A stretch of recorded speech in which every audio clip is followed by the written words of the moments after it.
Learnics Noteboard also offers the ability to collaborate with peers. Now each student can do their own research, but then combine their notes. One person will need to add the peer or peers to the noteboard by clicking the invite button. If working in an independent session, you would type in your peer's email, then click invite. If working in a teacher-administered Learnics assignment, when you click the invite, you'll see a drop-down menu of all students in your class. You can just choose the students you wish to share with, and then click invite. The peers will receive an email asking them to join the noteboard. Once peers have joined the collaborative noteboard, it acts as a live document. Notes from each student will appear in the noteboard. Students can add notes, edit notes, and move the note cards over into the outline.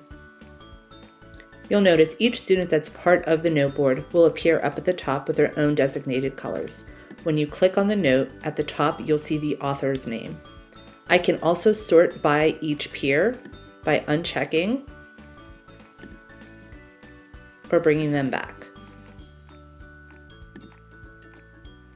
Being able to do independent research and collaborating on notes with peers has never been easier.